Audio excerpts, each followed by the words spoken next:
All right, welcome back, our listeners and viewers.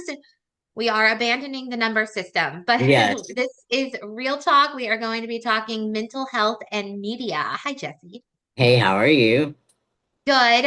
We don't, Jesse and I just talked for an hour, so we know that we're both good. Yeah. If we're being real. But we hadn't talked for a while, so we need to catch up.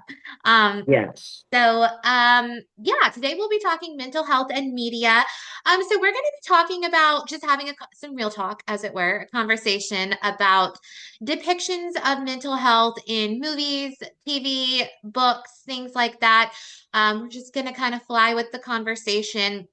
It's a really interesting topic with a lot of different perspectives. Of course, having representation is amazing, and that is so beneficial, not only for people who might, be coping, be struggling, be advocating for their own mental health and their own personal experiences to feel included, to have their stories told, or also for someone who maybe is trying to figure out what's going on inside, and then they see a depiction of someone and it helps them to realize, like, hi, that looks like me, and maybe be able to start their own mental health and wellness journey. There is a flip side to the coin, though, where there can be depictions of mental health that are inaccurate, ones that really kind of spiral into stereotypes and stigma. There can also be things that are actually even harmful coming from a good place, but just with maybe not enough knowledge to represent the topic. You know, specifically really looking into horror movie history is where you can see kind of a lot of damaging concepts. And I love horror movies. So Yes. I am not talking smack on horror movies. I am a horror movie girly. But there are, I mean, off the top of my head, so many really negative portrayals of trans people in horror movies. And as if that makes them murderous or quote unquote crazy, which is the term we don't like here, but that's what Mhm. the movie is depicting. Specifically even thinking of like Psycho, and that was not a trans person, but someone who was choosing to cross dress, and as if that um, with their DID, that it was just like dissociative identity disorder, as if that was making them murderous. Um, Right.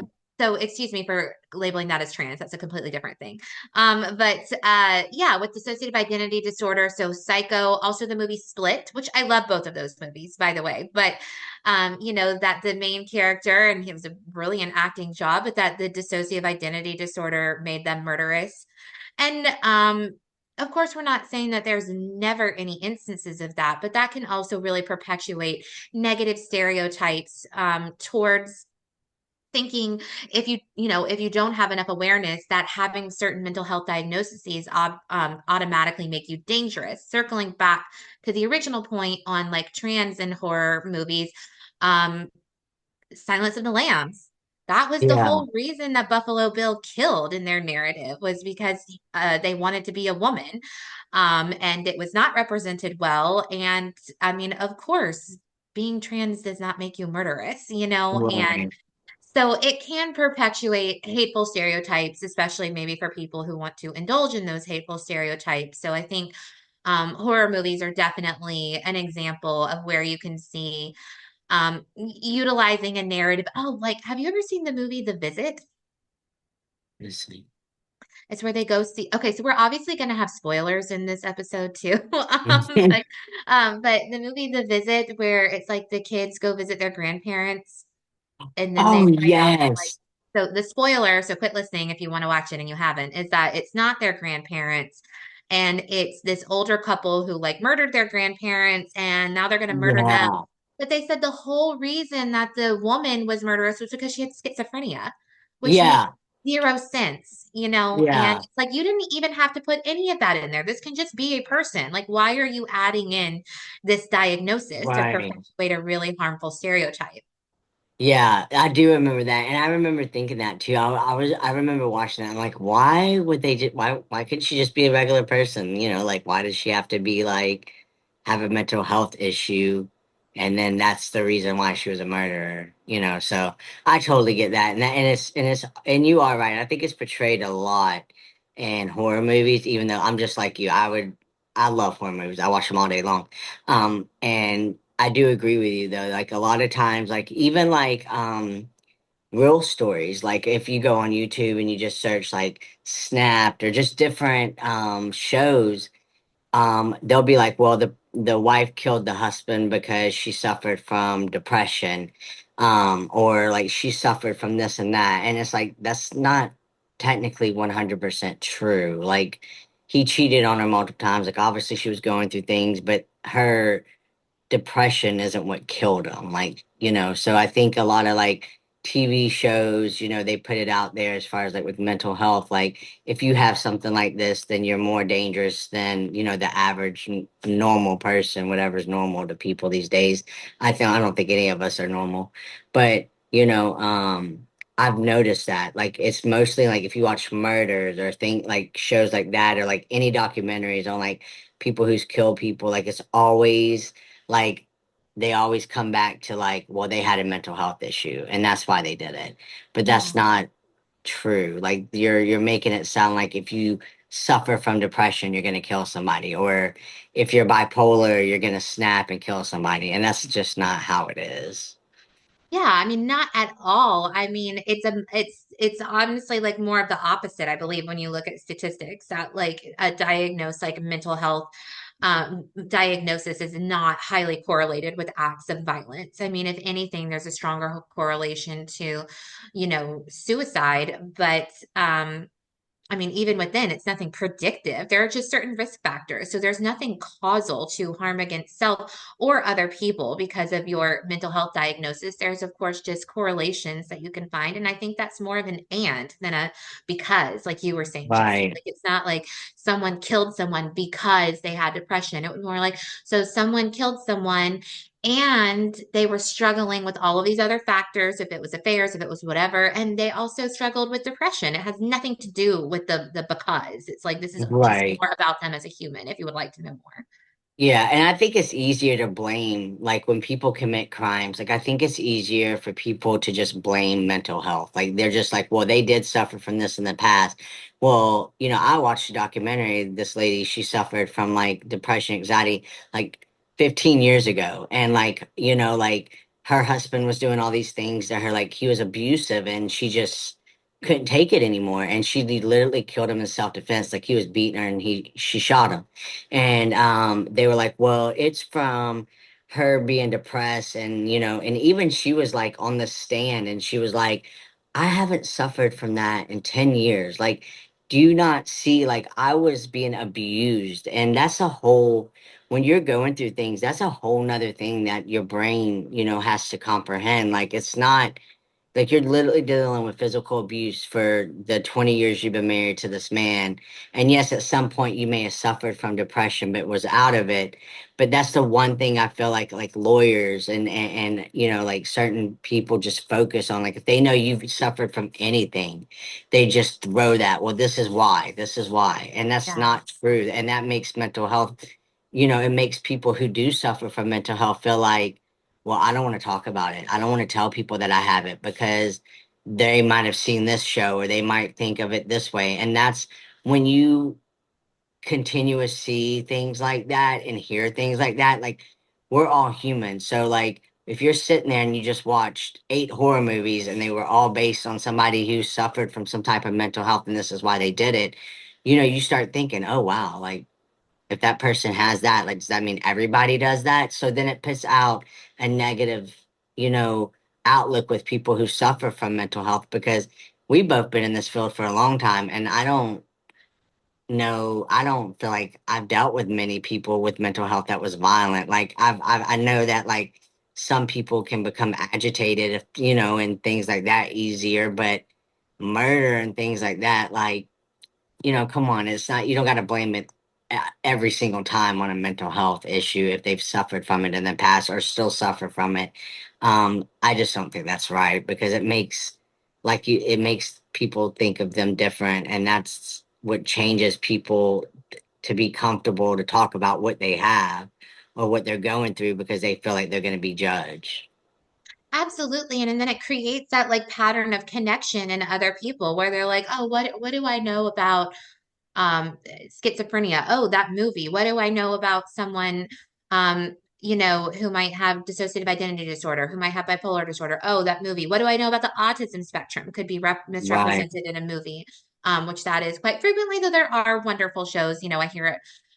Lots of positive reviews for things like Atypical and things, which I've never watched. I'm just basing it off. Atypical is one of my favorite shows, and then there's something called Love on the Spectrum, Oh my God, I and used to love on the Spectrum. I just got finished. I finally finished the third season or the fourth. It may be the fourth, the third or fourth, and it was so. I love all them little characters. They are so sweet and so happy, and I'm like, that is the cutest little show. Like that, and Atypical was really good. I was really sad that it ended. Because it was so good and it presented autism really, really well. And like, there's a stigmatism behind autism. I have an autism nephew, and like people have told my sister, oh, he's going to live with you forever. He's not going to be able to do this because I've seen this, this, and this on TV. And so Atypical showed where, the kid with autism, he was able to, move out on his own and do his own thing. And it was just really beautiful because, like, yeah, there's things that they go through that we may not understand, but like the way they portrayed that the character was so beautiful because it was like it made you like kind of understand more like how they think, because they do think differently, and it wasn't negative. And sometimes when you watch like shows with like people that are autistic, like it's almost like they show them as a burden, or like they're hard to handle, or they're hard to deal with. And yes, they may have episodes, but at the end of the day, it's not like there's some demon that is, I don't know. I don't like how autism is portrayed a lot, and I think it just hits close to home because I have an autistic nephew, and he's one of the sweetest, amazing little boys, and he's so smart, and he's nothing like if you look it up and what people describe autistic kids as. Like he's nothing like that. Not saying that there aren't, episodes or things that happen because of certain mental health issues, but to blame it all on one thing and put it out there to people that, only the negative, and you don't ever focus on the positive, Yeah. then, people's mind just automatically goes to a negative, scenario in their head when they hear schizophrenia or like postpartum or depression, anxiety. Like they automatically just assume that person has issues or negative feelings. So I think it's harder for people with mental health issues when things like this come out, to really be comfortable talking about it because they already feel like they're going to be judged. And then when it's just added on, and media has become so big, like social media, TV, everybody watch TV shows, everybody, does these things, even music. So it's just like it creates almost like hate is already created, even though it shouldn't be that way. Yeah, and I mean, I think especially like you were saying, Jesse, with portrayals of autism, where it's like it's literally called the autism spectrum. That right there should let you know there isn't even just one way that autism like presents itself, and that it is not a curse. This is a way that someone's beautiful brain works, and Yeah, the more we learn about it, the more that we are able as society to allow human beings to thrive. It's like, yeah, these negative stereotypes came from us not having knowledge and being able to be like, well, instead of yeah, like being like, let's learn the way that your brain thrives, and then you get to have a wonderful life, not with other people or society or communities or the criminal justice system, even, or what have you, education system, like dampening you down and saying you don't belong. yeah. That's why I hate those Facebook groups. Like I hate Facebook. The only reason why I literally have a Facebook is literally so I can like upload pictures and like of my family and like kind of keep in touch with the family I don't live near. Like I hate social media in a sense because like my sister's like, like people join groups when they're going through stuff or like if they have a kid that's going through stuff, and sometimes they're just looking for helpful ideas or just, but like if you really go into like these groups and dive deep, like it really is like negative. Hmm. It's not uplifting. It's not, something that, and just because one kid is like you said, it's on the spectrum, there's levels of autism. So one kid could be a level one and the other kid could be a level 3. So what they're doing is, completely two different things, and how they think is completely different. And to be in a group, which I think group therapy and things like that, or having a support system, is very healthy. But when you're in a group that judges everything you do, or being like, well, that your kid's like this because of A, B, and C, and you need to do this. Well, not everything works the same for everybody. We're all different. So I tell my sister, I'm like, please get out of those groups, because she'll message me and be like, I feel like a failure because I saw that this mom, did this with her, autistic son, and I'm not doing this with mine. I'm like, please stop. Like, just get out of the groups. Like, you're doing an amazing job. My nephew's thriving. He's doing great in school. I was like, you're doing an amazing job. You can't worry about what these other people say. And I think we get so wrapped into that because, like, I'm 38. I'll be 39 in June. Like, social media wasn't a big deal. It Mhm. wasn't like nothing. Like, I think we had MySpace, and you got your top. I think the biggest argument was who was going to be your Top top four eight. friend. You like your top four friend, like, and then if you didn't pick somebody, they might be offended, and at school be like, so how come you put this one person above me? Well, you can only choose four people. What do you expect? Like I mean, so. I am really glad we don't have the top four and top eight anymore because that would think about how stressful that would be nowadays. I know we were sitting there just trying to choose, like.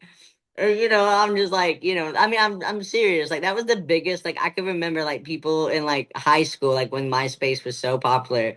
Like I had a friend and she was like, well, you didn't even put me in your top. And I was like, I just chose. I was like, I didn't even think about who I chose. Like, literally, I'm more concerned about what song I could put on there. Like, I don't care. Like, but people were, were wrapped into that. But like, it wasn't like it is now. Like, Facebook, Snapchat, like Instagram, like it's, and there are positive things about social media as far as Yeah. support and things like that. But to me, it's like with the suicide fad, like they were talking about, like, these girls came up with, committing suicide, and they were all getting together, and then they were passing it. They created a group and was inviting other kids to join the suicide. And it was like I think it was called like, they called it something like the day of something, and it was like supposed that they had over like 60 members that were like supposed to gonna commit suicide. And thank God somebody reported the group, and then law enforcement got involved, and they were reaching out to these people.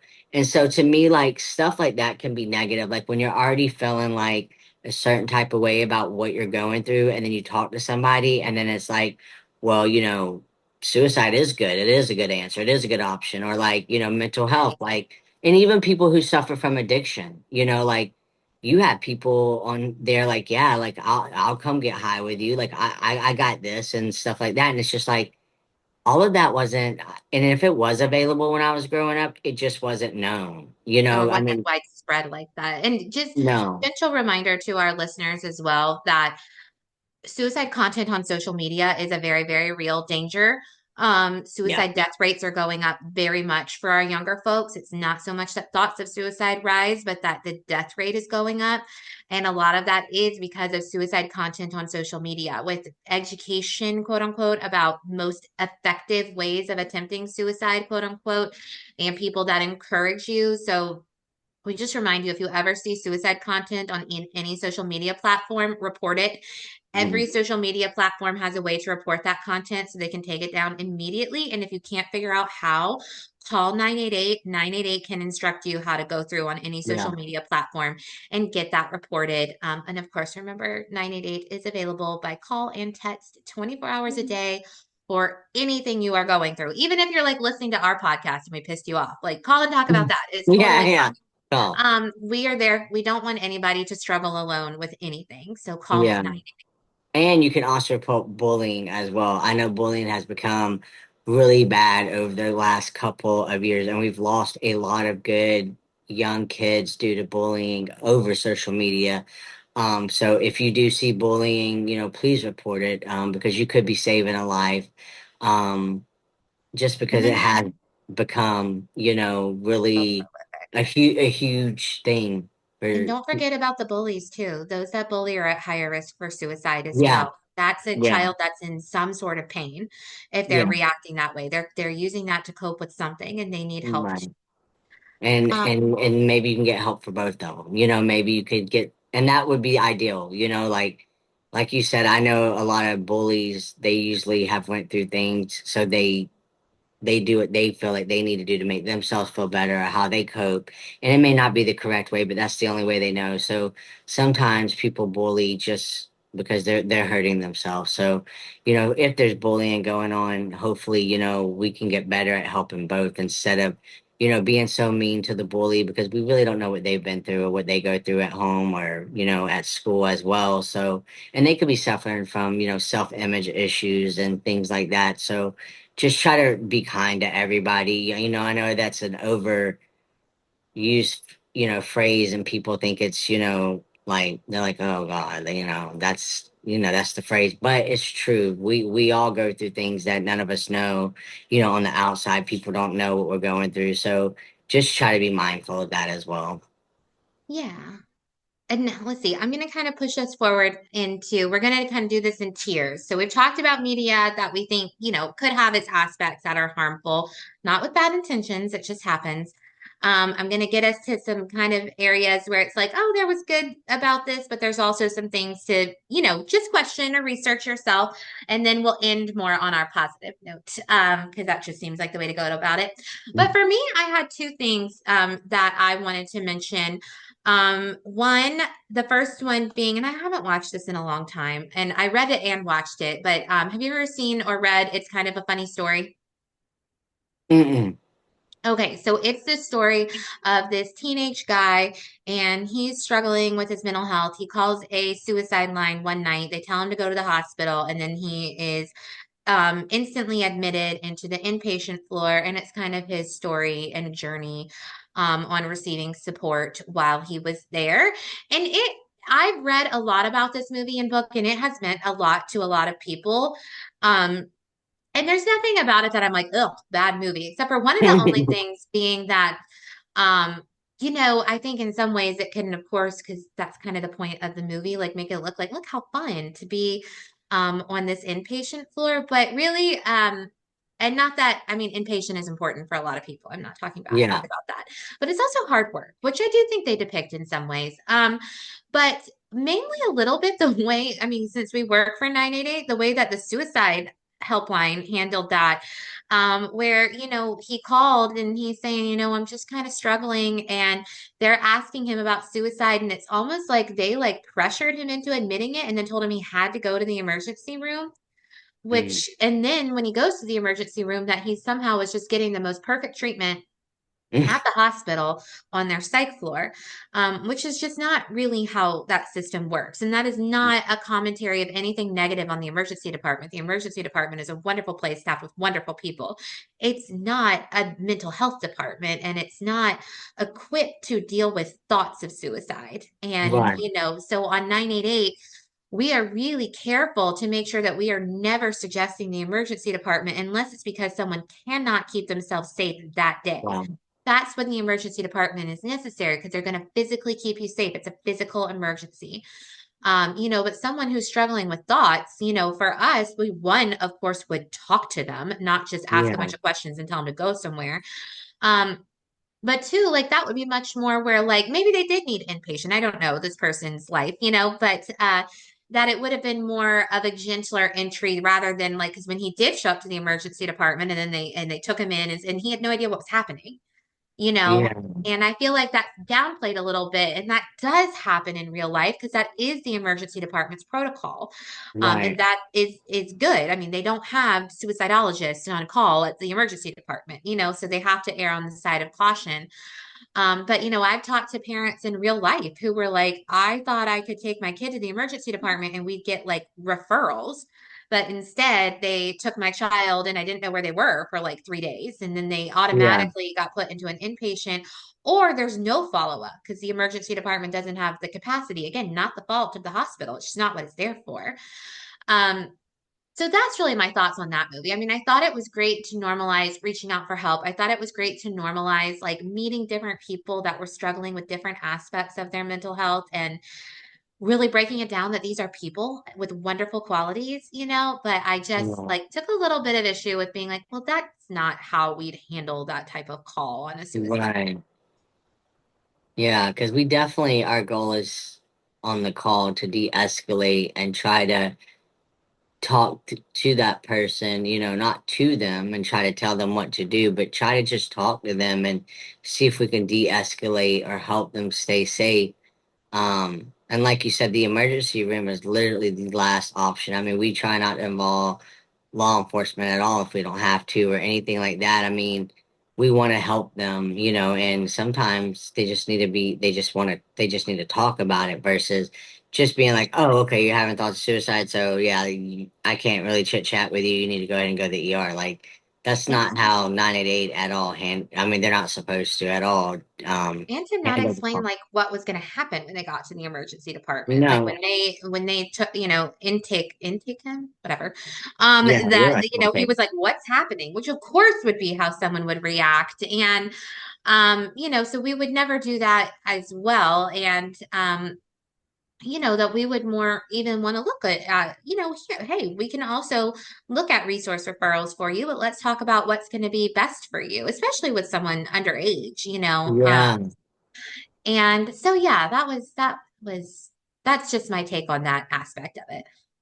yeah, I definitely agree with you. I think that's, and people should never be scared to call to think that if they do say, hey, I'm having suicide thoughts, that automatically thing is going to be like, all right, well, you need to go in somewhere because that's Or not, that we're going to call 911 on you. I mean, that's one of the biggest fears yeah. here, especially for teenagers, why they don't reach out is because they think we're just immediately going to send an ambulance or something to their house. And we just want to stress again, that is not what happens on Mhm. 988.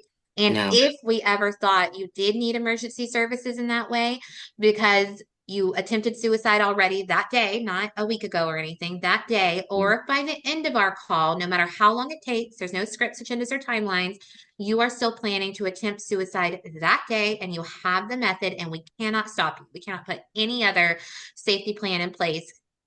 That is when we would talk with you about that. We need to get emergency services to you. We And would never try and hide it from you. We would never try and right. disguise what was going to happen. We would talk that through with you.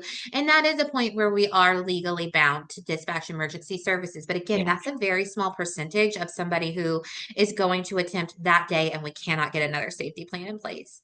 Yeah, and we also stay on the phone with you. Like if for some reason it gets to that point, we stay on the phone with you. We explain the process of what usually happens when, just so you're prepared for what, because a lot of people, like you said, they don't know. And so like sometimes they think they're just gonna go for a couple of hours and be released. 9 times out of 10, if you tell them you've already committed suicide, one, you've already tried, or two, that you have these thoughts and you cannot, you don't think you're going to be safe, then it's usually a 72-hour hold. So we want to make people aware of that, just because even if they release them in 24 to 48 hours, we want to prepare them. Hey, listen, this is what's going to happen. They might have animals in the home. So we try to say, hey, you might want to, contact somebody. I'll stay on hold, you know, and you contact somebody and say, "Hey, I have two dogs. Can you watch them? This is what's gonna probably happen." So we definitely try to prepare you for, what could be the end in situation when you go to the ER. That way, you're not walking in and thinking you might leave that night in Yeah. case they do hold you, and that way you know what kind of happens if they do decide to hold you. Yeah. And we'll Um, even talk about stuff like remember your phone charger, pack, yeah, pack medications it that next you to some take. clothes. Yeah, And again, it is 1% of calls, yeah, literally, I'm not just making that up, where that is necessary on 988. And again, we would let you know. And we're working with you, whatever's going to work best for you. So that's yeah, just one where, I mean, I think, and again, this came out in like the early 2000s, so well before 988 was a thing. But that was just, you can't help it. If you know how the sausage is made, when you see kind of inaccurate depictions that are actually perpetuating like rumors about why people don't call, you just want to talk about it. yeah. I remember, I think it's called Unseen, but there's a movie where, and this is an older movie, and there's these kids, and this kid was telling his teacher and his friend, like he was struggling with a lot with his parents were getting divorced, and he was just going through things, and he was telling the teacher, basically he just wanted someone to talk to, but he did say that he had suicidal thoughts, and the teacher literally called the police. The police came and picked him up. The mom went to go get him from school. They didn't even call the mom, and he was committed. And like, it was just a story about how, like, yes, he was at the mental institution, and like, but the whole bigger picture was that like he trusted an adult because he needed to feel heard. He wanted some help and guidance, and they just literally like blew it off. And I think it's called Unseen or Unheard, but it was made in like the early 1990s, and he was just going through things. I mean, his parents were going through a divorce, and school was a little tough, and he just switched from elementary to middle school. So, he had a bunch on his little plate, and he trusted his teacher because he didn't want to make his parents feel like, some type of way by telling them, and he was kind of nervous. And so the teacher just totally like called law enforcement, had him picked up, didn't even reach out to the mom. So when the mom went there, the teacher, she went in, she was like, "Hey, I can't find my son." And the teacher was like, "Oh, well, this is what happened." And you know, it's a good story because it shows how he was able to be heard like through group therapy and stuff. But the bigger thing I think is like the faults, like how it happened, Yeah. and the fact that like, yes, if a teacher is worried about you or a guidance counselor, then they usually don't go straight to law enforcement. They really try to work with the parents. And if there's some type of issue where they're worried about talking with the parents, like they usually try to, help you through them. That's what they're kind of there for, especially guidance counselors and even teachers, but that's not what happened in this case in this movie. Mhm. Um, so I didn't really like how it portrayed that part. I did like the fact that the kid was able to like process his feelings in group therapy, and he had a good support system at the end, and that was nice. And I think eventually he even was oh, sorry, go ahead. no, I was just saying, and then he was eventually able to talk to his family about how he was feeling. So that was, the ending was beautiful and a good positive note. But again, the beginning, you're like I almost stopped watching it because I was like, that's not even correct. Like that's not what Yeah. people do. Well, and sometimes there are flawed policies at schools, and Yeah, that come from a place of fear, really, like schools have a lot of liability.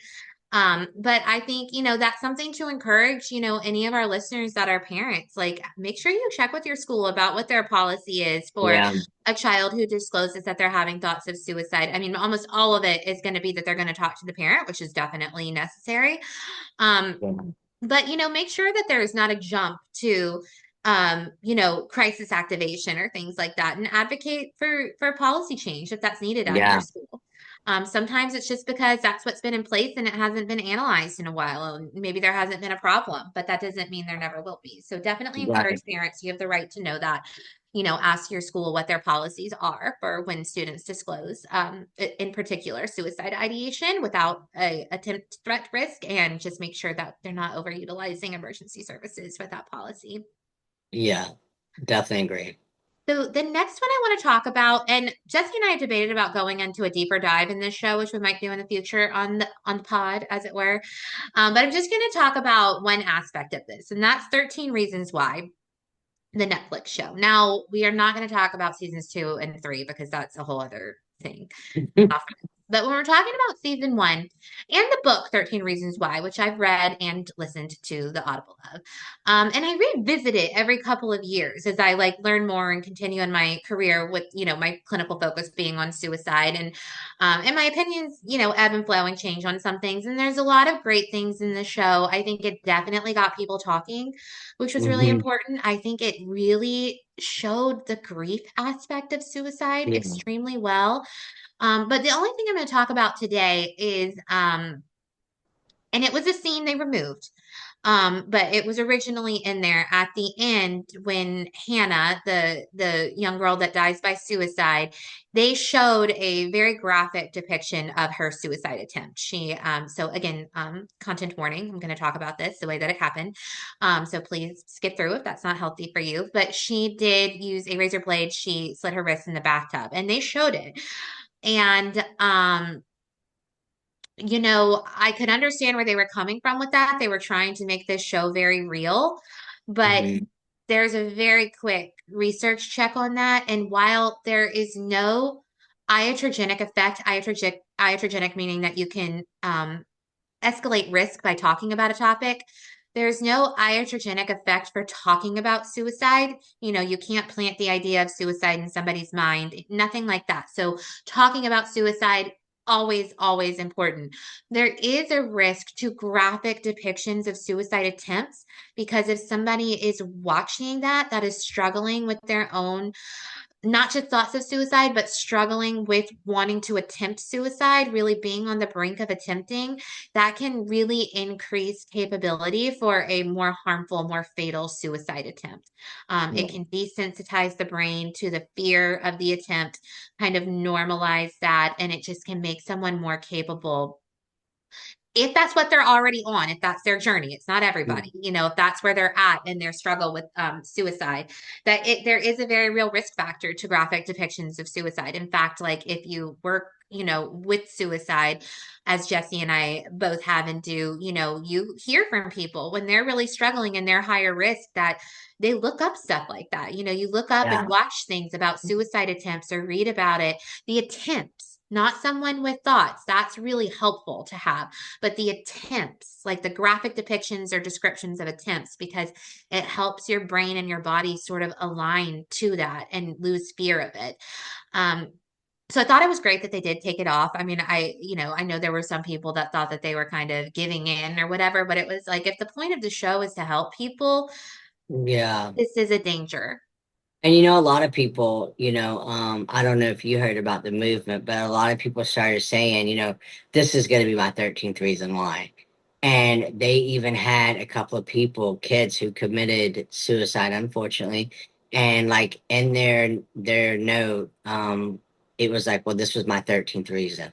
And that is a negative, at the end of the day as well. Like that show, like I said, there's a bunch of great things about that show that shows like what people go through after someone does commit suicide. I think that's really important.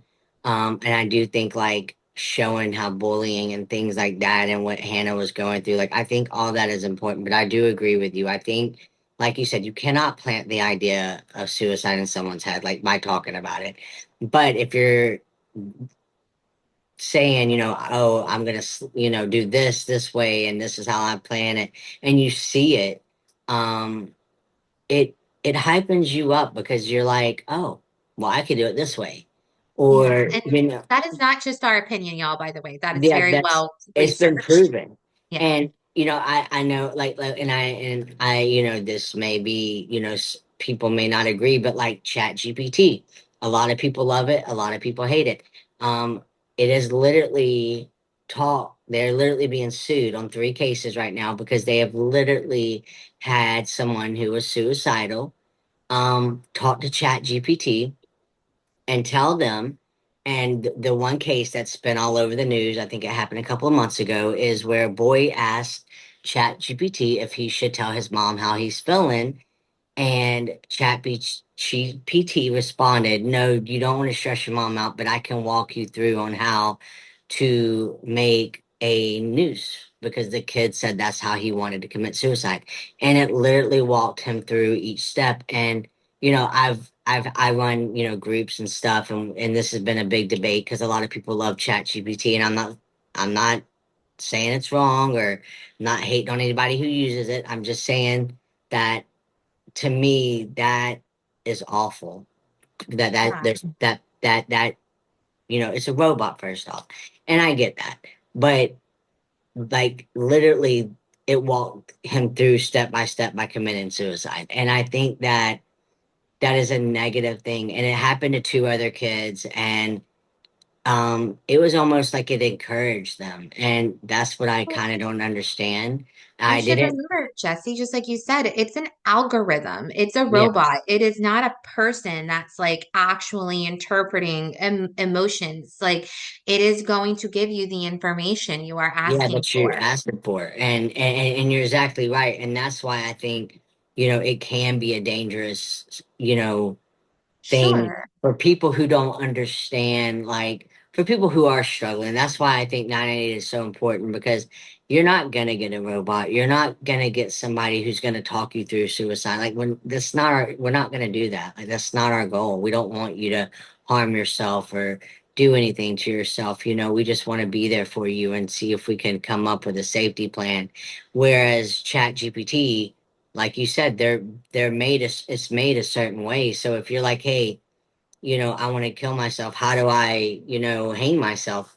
It's Right. going to give you the steps. Now, the only thing that Especially if would, you've been talking about it more, yeah, like that and your then if, algorithm is more increased by that, which is why, I mean, I agree with you, Jesse. Like, I mean, I'm fine with ChatGPT. I'm fine with AI. It yeah, has its place. But there are dangers to it. Then this is a new, part of technology that we're breaching into, and it's something for people to be careful of. And Jesse brings up a great point that 988 is never a bot. 988 is always a real person. We're hmm also never assuming where you're at. We're not assuming you have thoughts of suicide, even if you are. We're not assuming that there's a safety risk. We're listening to you. We're not jumping the conversation to anything, and there is no formula. It is, what does this person need? And I'm listening. yeah, and how can I, be there for them? It's not about you calling us and us being like, okay, well, you're having these thoughts, so you need to go get therapy. You need to go. We don't give advice on the line. We don't tell you what, you need to do. We just want to hear from you. And sometimes, which is an amazing thing, is that even talking to us and exploring options and you being able to process what you're going through, you find your own solution.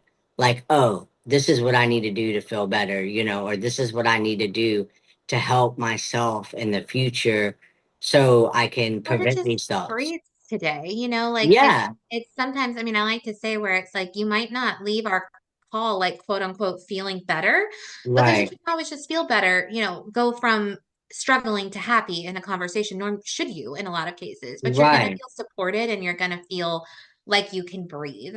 Yeah, and I think the biggest thing is that you feel heard without Yeah. judgment. I think that, like you said, like when we talk about media or we talk about a lot of like mental health, the number one thing that always comes back, if you look at our podcast, is the stigmatism around being judged. And so, why I think 988 is so important is that you literally can talk about, any kind of mental health issue that you're going through. And even if you're not going through a mental health issue, you're going through this or that, like you're not judged. Like we're not like, you know, being like, oh wow, this person needs help. Like that's not what comes across our mind. We're like, okay, how can we be there for this person? And how can we, support Connect. them? And Yeah. that's what's important because that's what 9 times out of 10, that's what that person needs. And I like that you said they may not, feel better after the conversation as far as like obviously their problems are still there, but they feel heard, they feel seen. They were able to let a load off their chest to where they can be like, "Woo, I got that off. Now I'm gonna go enjoy my coffee," or now I'm just gonna, go lay down because that was exhausting. Because sometimes it Release takes the a pressure lot. valve a little bit. Yeah, and sometimes it takes a lot for somebody to really be open with you, and it takes them out for the rest of the day. They got to relax, and that's okay. Like no judgment. You have to do what you have to do, and so that's why I think 988 is so important, especially with things in the media being thrown and in a negative way a lot, and even with music, there's a lot of music if you listen to it. You don't really know what it's saying, but then you start paying attention, and it's like almost like encouraging suicide or encouraging, like not taking medication for people who struggle with wanting to take medication and going back and forth. Like there's Or some, glamorizing suicide that, yeah, glamorizing it. Yeah, for sure. Like, but even there are, like back in like, I mean, like Shakespeare, like I feel like Ophelia's story kind of glamorizes suicide yeah, and from Hamlet, and depictions of it in art certainly do. It's always this like beautiful image of this woman like floating and flowers all around her and stuff, where it's yeah, like this that's was a not, woman that was struggling throughout this yeah, entire story and then tragically died by suicide. Like this is not a yeah, beautiful thing. This is a tragedy. And yeah, then it's kind of just like moved on from. I mean, I haven't read Hamlet in a really long time, but that's how I remember it. yeah. If No, I'm you're wrong, everybody exactly can right. tell me so. No, you're exactly right. I mean, they glamorize it, and there's a lot of new music that comes out that does the same thing. But there's a lot of good music, like Jelly Roll. He came out with a song, "I'm Not Okay," And I love that song. Like that song is so special to me because he talks about it's okay not to be okay, but we're gonna get through this. And there's a rapper. Well, he sings different kind of music, but his name is Dax, and he all most of his songs is about mental health issues, and but they're positive outcomes. Like they're positive about just being able to speak up and making it, um normalizing it and just speaking about it and putting yourself out there. And those are the like I was like Dax is probably one of my favorite artists. Like I have every song that he's ever written like in my music, like Apple Music, because like yeah, some of it is sad, but like he's not he's so like uplifting at the end of the day. Like when you really talk to him, I watched his interviews, and he's one of the biggest, supporters for mental health and bringing awareness to it because he said that, so many people suffer alone and in silence. And he said, that was the reason why I started making music because I was one of those people. And he talks about real issues that people go through that is so relatable. And even Jelly Roll, some of his other songs, but his I'm Not Okay, it really is an uplifting song, because it is okay to admit that you're not okay. Like sometimes you're just not. Sometimes you You're are not struggling. supposed to be like that's being Yeah. human, So I kind of say like being not being okay is being okay because that means that you're Yeah.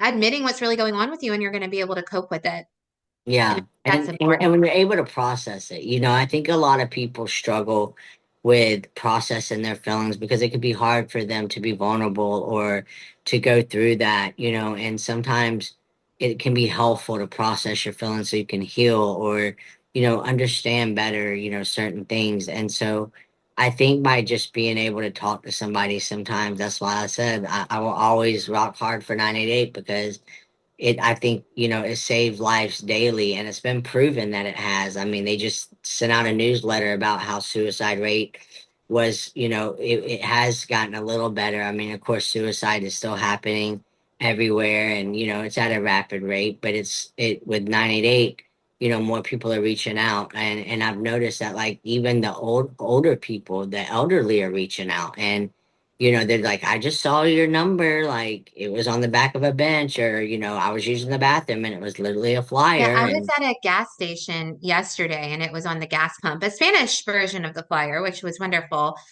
Um, yes, and we just want to encourage people again, remembering it is never too early or too late to call 988. We yeah, are there if you're at that crisis point. You don't have to wait for that either, though. yeah, Anytime you feel like you need to talk, give us a call, give us a text at 988 anywhere in the US. Um, I think you've already moved us in this direction, Jesse, but we'll talk about the positive too. I have a really random one. Um, so there is okay, have you ever watched Private Practice, the Grey's Anatomy spinoff? yes, yes. Okay, I stand that show. So anybody who has not watched Private Practice, you should get on it.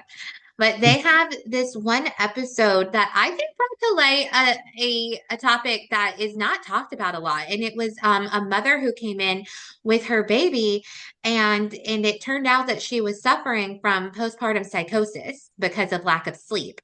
Mm, And I've done a little bit more research into this because we got some funding last year from the Blue Cross Foundation for creating some training around perinatal and postpartum suicide risk and reading about postpartum psychosis. And I also participate in our child death reviews, our regional ones in our state, which is through the Office of Public Health. Lack of maternal sleep is so difficult on mental health. Even if you had no other mental health diagnosis prior to your pregnancy, the way that our hormones change, the way that the lack of sleep can affect you, the stress, the lack of support that you may not have is so much. And I really enjoyed this because why she had come in was because she had said that I forget, the baby had been underwater in the bathtub for like 30 seconds or so. And the baby was fine. But it finally turned out that like she had postpartum psychosis and it caused her to like dunk her baby for a moment in the bathtub. Then she realized what she was doing and brought her out. And the doctors did not villainize her. Like they understood Yeah. what it was. They were like, we know you love your baby. You need to sleep. This is Yeah. not your fault. This is something, this was not abuse. This is something, that happened to you. And I really appreciate, or at least that's how I remember the episode. So that's what I'm going to go on thinking. But I really appreciated that. And I remember even being in a child death review panel where there was a wonderful woman there who works in an emergency department here in Louisiana. I don't remember which one, and she was even saying, she was like, I will tell mothers, like, just come to the ER if you haven't slept. Just come and we'll take care of your baby. And you need to go get some sleep in the hospital where we can make sure that you will get some. Yeah. Because we just can't function with lack of sleep. And postpartum is such a crazy time in our bodies, regardless. And I just really appreciated them bringing that to light and not bringing it to Yeah. light in a way as if they were villainizing the mother. Yeah, and I agree. That's one thing that's not talked about enough. I mean, even like like when you're pregnant and you're going through things and like when you have after you have your baby, they give you that little questionnaire thing, that you fill out, but you know what to say. I mean, nine And the times out of questionnaires 10. are such BS. I'm I know, I always, know, and I agree with you because my sister, literally with her first child, I mean, she was suffering hard, and I'm so blessed I was living with her because not that she was doing anything crazy or, anything. She just, like you said, she was not sleeping, she was not eating. Um, and there's also a lot of people don't talk about, like when you are pregnant, you have all these beautiful feelings, and then when you have your baby, of course, you're excited to have your baby, but you kind of miss the being pregnant part. And a lot of people don't talk about that. And my sister, this was her first child, and she suffered really hard from postpartum that like we were worried about her. Like she was like a walking zombie. Um, she didn't eat. She didn't, she wasn't a bad mom. She took care of, my little nephew, but like it was almost like she wasn't there, like in the presence. And I feel like, she'd go in and do her little checkups, pass that little questionnaire. That's why I think they're BS. Because the doctor never did anything. And but me you're and my, never going to put in writing too on a questionnaire when no one's showing you empathy or whatever, or why they're asking these yeah, questions. It's just not going to work. Like, I mean, I think about it when we go to the doctor and we fib a little bit about how often we have fast food. Then, yeah, like, of course, I'm not going to put on here like that. I'm struggling with my mental right. health and raising my baby. Like, now, But you're someone sits me scared. down and has a conversation and normalizes that. Then, yeah, Right. I'll talk about it. So, I so agree with you, Jesse. But because you're scared because you're like, if I say the wrong thing, are they going to call CPS on me? Like if I tell them, yeah, I haven't slept in 3 days and I am kind of struggling this way. I mean, I get it. Like, I mean, I remember just sitting with my sister and I'm like, you need to sleep. And, you know, um, God blessed us. I was able to move in with her and help her out and be there for her. And, my mom, stepped in and, she had a good support system, but not everybody has that. And it's something that is not talked about enough because people don't realize that not everybody has a support system. And you can get those little Yeah. BS questionnaires, but it's not that you're not stupid. Right. You're not gonna put, yes, I'm struggling a little bit because you're so scared if you answer it wrong, Well, and CPS is gonna be at your door. nobody's explaining why they're asking, and nobody's making it like a normal thing with being like, No. even just adding, even verbalizing it and adding a sentence in the beginning to be like, look, lots of new moms struggle with this, and we just want to make sure you get the support you need, because you deserve it. So could you talk Yeah. to me a little bit about blah blah blah? A checklist of any kind, suicide checklists like that drive me effing nuts. I'm very proud of myself. I didn't just say the F word.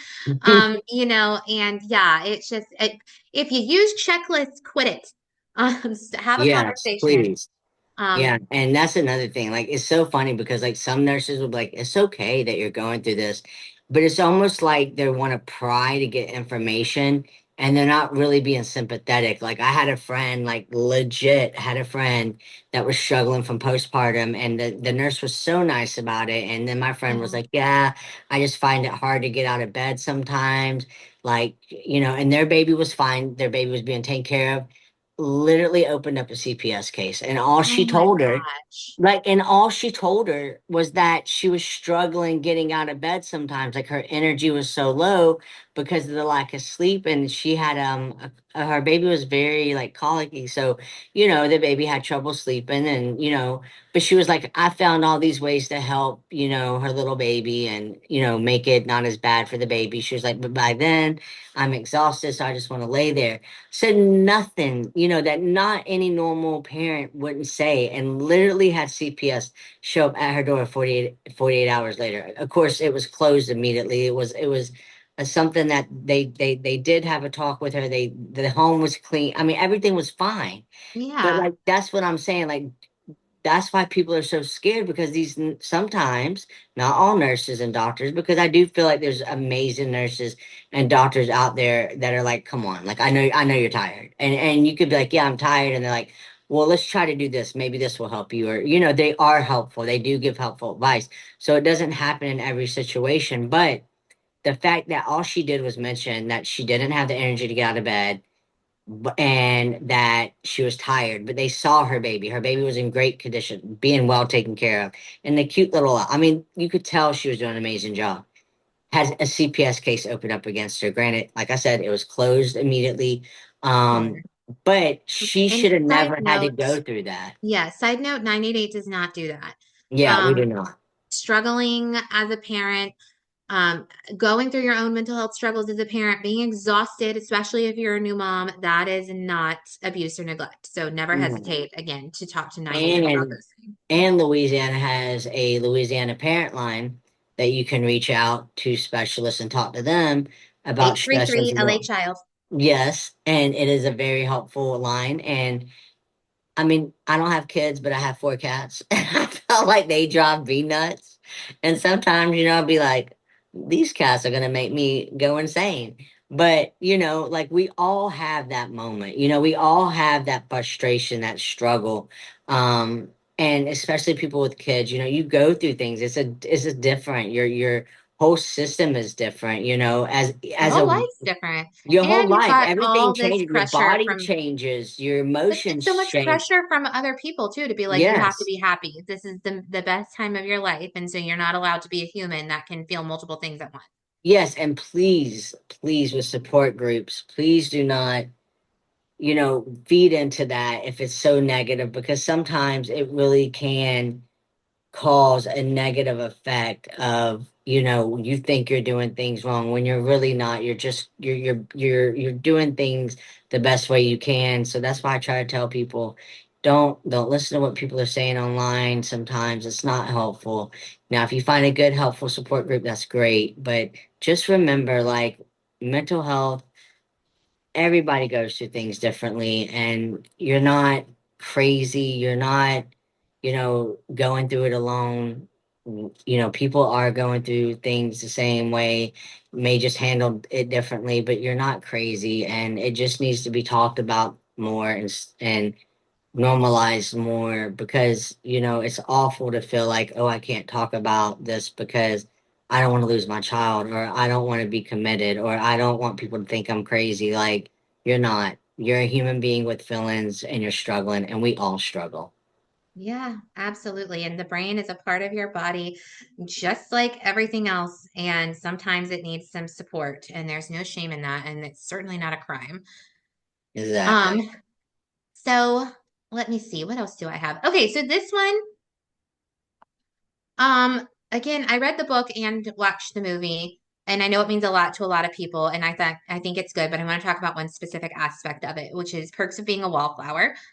Um, and that just has a lot of feel good stuff in it. But I thought its depiction of kind of the main character's repression of his trauma, and then how it like really emerged and he remembered, but then how there were kind of the little signs once you like knew what had happened about, repressed trauma occurring, the way his body was responding, that I was like, this is really well written, and I think very normalizing, and making this a very human experience, especially it having to do with um, sexual abuse and within your Mhm. family. And again, content warning, that is a tough subject to talk about. Please feel free to not listen to this if it's not helpful to your wellness. But I think taking this subject that is so taboo, but tragically pretty common, and Yeah. putting it into this protagonist character who's very human but very likable, and showing that one, the body keeps the score, the body responds, and then how jarring it can be when that repressed memory comes up. Yeah. I thought it was really well done and with a lot of sensitivity. Yeah, it was. I think it was done very well. And, that's what we need more of, like we need more positive out there versus, negative. And hopefully that will change, as we bring more awareness to mental health. We can't control how people write their movies, obviously, or their Right. books, but, you know, um, definitely can control how we handle it or react to it and treat people because of it. Yeah, absolutely. And just making it that then this also didn't ruin his life. Right. Um, and he was going to work through it, and it takes work for sure, and a lot of strength and a lot of time, but also being like, but I'm going to survive through this. Well, And just like that book, A Child Called It, he has three mhm, books, and he went through some of the worst things I've ever read in my life, and he overcame it, and it was so positive, and he had multiple thoughts about giving up, and he didn't. And he would talk about, he would find the smallest thing that kept him holding on. And like even when it carried over to like the book where he was married, like some of the things, because of what he went through as a kid, did carry over because of trauma. And of course he's been getting help for it and stuff, but you still have those things that come up. But the way he handled it, I thought was really good. And he was so open and honest in his three books that I really respect him as an author, because like he really put out, what he went through. And he said, of course it wasn't fair, and he doesn't feel like anybody should go through it. But he always talked about like the cards you're dealt sometimes are unfair, right? So, but you have to learn to deal with them the best way you can. And he just spoke like, he was just very honest. He talked about wanting to give up. He talked about, you know, um, him not feeling, self-worthy or good enough. And like in his marriage, they struggled because he didn't feel like he was good enough to love because of the abuse that he went through. And then he had his kids, and of course he didn't want to make any mistakes and things like that because he didn't want to be what his, was done to him.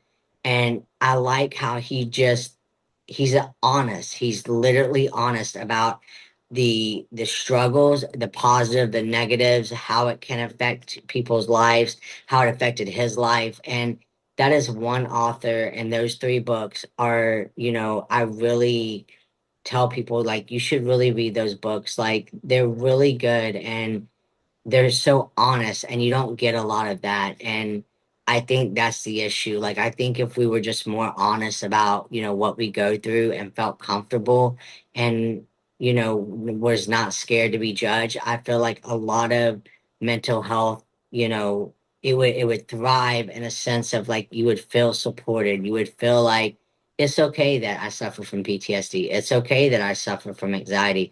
It's okay that I suffer from postpartum, because it's normalized versus, oh, well, there's something wrong with that person. Should they even have their kids? Should they even be working here? Should they even be out in the, with the public? Like that's and not. showing the other side of it, like showing that like the healing journey, the work is hard Yes. and it's long, but it doesn't last forever. You Right. become stronger. It's not as if that this trauma goes away, but the symptoms decrease and you become stronger and you don't feel in as much pain.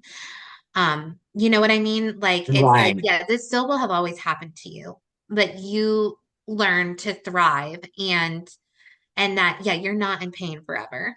Right. And I think showing that is so important. And I think thinking into that, to wrap up, I would like for us to give a shout out, and we won't talk too long about it because she's been on the pod, but to our fave author, K.M. Walton, and her books. Yeah, I know I raved about Empty, and to me, it was one of the most realistic depictions of struggling with suicide that I've ever read. And please go back and listen to our episode with K.M. Walton if you haven't had a chance to listen yeah. to it. Her books are truly incredible. They are not feel-good books. They are not the ones to read Yeah. when you're struggling and you need an uplifting message, but they are ones that really make you think deeper. They definitely are normalizing and they are definitely real and raw. So just a shout out to her for what she does because Yeah. it can't be easy And to write either. yeah, and Ellen Hopkins, we had her on our show, and she writes about the same issues, and just dealing with it, and she writes a lot about addiction as well. She writes a lot about teenage things that people, bullying and suicide and things like that. Her and Cam Walton are both amazing authors. Kate Glasgow is kind of like they call it her the new century of Ellen Hopkins. But she's Hmm. amazing too. Her books are not feel good books, not all of them, but they will get you through a lot of things. I mean, it's raw and real, and that's what I think more people need because we need to bring more awareness and having these authors have the strength and the bravery of just putting it out there um is amazing to me. Just with like song artists that do the same, just like movies that do the same because that's what we need. We need more awareness and to normalize that it's okay not to be okay. Like we're all humans, we all deal with things, we all go through things. And if we are diagnosed with something, it's okay. It doesn't make you crazy. It doesn't make you, you know, non-lovable or not worthy or, anything like Yeah. that. It's just a diagnosis that you unfortunately have to deal with, and that's okay because you're gonna deal with it and you're gonna get in it where there's so many resources out there that can help you get through it. And and it's okay if you struggle with it. It's okay if you have tough days. I mean, who doesn't? And to me, I don't know anybody in my life that hasn't went through something or, doesn't hasn't struggled at some point. So just bringing more awareness and being more kind to people because we really never know what someone's going through. Somebody literally can be having the worst day of their life, but they're at work smiling and they're around family smiling, but they're drowning inside. And you could literally just say, "Hey, I like your shoes." And it was the best thing that happened to them that day. So, like let's try to just be more uplifting with each other, give compliments, do whatever. Just, we all just need to do better in the world. I feel like just be nicer. We're all going through things and bringing awareness to it and making, it okay to talk about it, I think, will help a lot of people. I completely agree. And we just want to wrap up with just telling everybody reach out and you matter. Know that nobody struggles alone. Know that we love you. Thank you for listening. Yes. Thank you for Um, listening. yes, and I hope that we can sometimes be a source of comfort. But hey, if we're ever not, email us, realtalk@beyond Yeah. and tell us what to shut up about. We welcome that as Yeah, well. we will listen. All right, Jesse, shall we try our sign off? Let's do it. This has been Real Talk with Jesse and Sherrod. No No filters, filters, no no fluff, fluff, just just real real talk. talk. Bye, everyone. Bye bye.